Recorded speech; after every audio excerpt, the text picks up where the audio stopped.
Was Brexit a good idea? The UK seems to be flooding with immigrants from all over the world. What exactly is happening with the Brexit idea? It seems the historical decision might be at crossroads. Brexit, short for British exit, marked a momentous decision for the United Kingdom. On June 23, 2016, in a historic referendum, 52% of UK citizens voted to leave the European Union. This decision sent shockwaves across the nation and reverberated globally. What started as a campaign promise and a movement to reclaim sovereignty soon unfolded into a complex journey with far-reaching consequences. Brexit specifically refers to the UK's withdrawal from the European Union. Other countries didn't have plans to implement Brexit because it was a decision unique to the UK. However, Brexit did spark discussions and debates in other EU member states about the future of their relationships with the EU. Back in 2016, over half of the people in the UK voted to leave the European Union.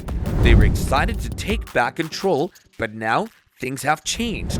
Only 1/3 of British people think Brexit was a good idea. It's been estimated that Brexit has cost the UK a lot of money, around £160 billion. As people see how hard it is to separate from the EU, many who once cheered for Brexit are changing their minds. What was once thought to be a great thing has turned into a big problem. So, was Brexit worth it? To find out, we'll look at how it affected trade, foreign investment, and immigration. The first bit worth mentioning is about the trade. When it comes to trade, being in the EU has some pretty nice perks. No taxes or extra charges when trading stuff between countries, plus no annoying paperwork to slow things down. But after Brexit officially happened in 2020, Boris Johnson said it would help us get better deals and trade more with the world. Turns out that didn't happen.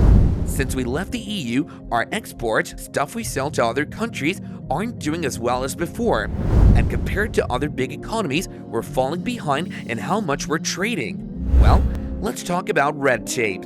After Brexit, 80% of UK businesses found it tough to sell stuff to the EU. To top it off, the UK decided to make its own rules for stuff like chemicals instead of just sticking with the EU's way. It's not helping anyone.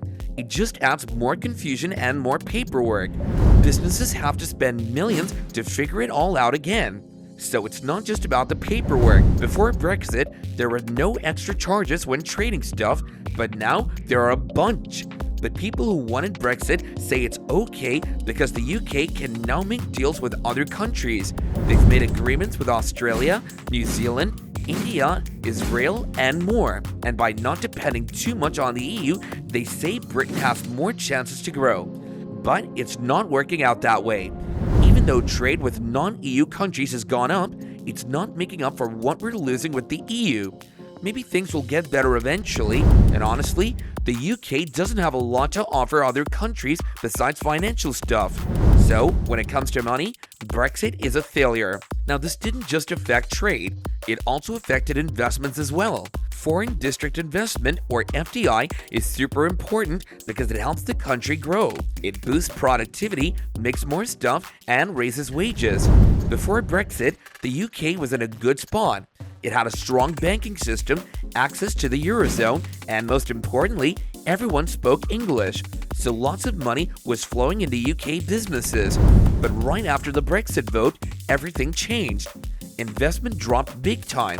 Businesses got scared because they didn't know what Brexit would mean.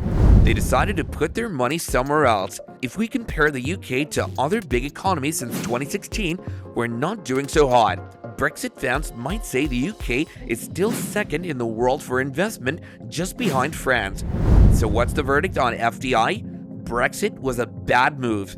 One of the major reasons also includes immigration. Honestly, this might be the main reason some people wanted Brexit. So after Brexit, the UK stopped letting people from EU countries come in easily.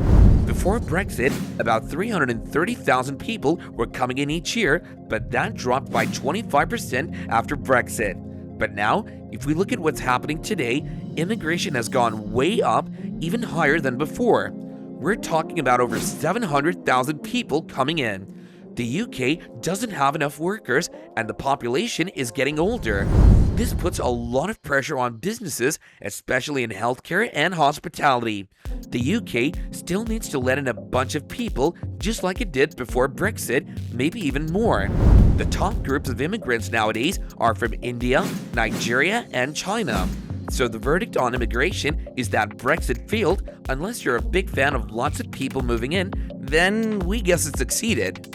Overall, these factors contributed to Brexit's failure to deliver the anticipated benefits and stability, leaving the UK grappling with uncertainty and economic repercussions.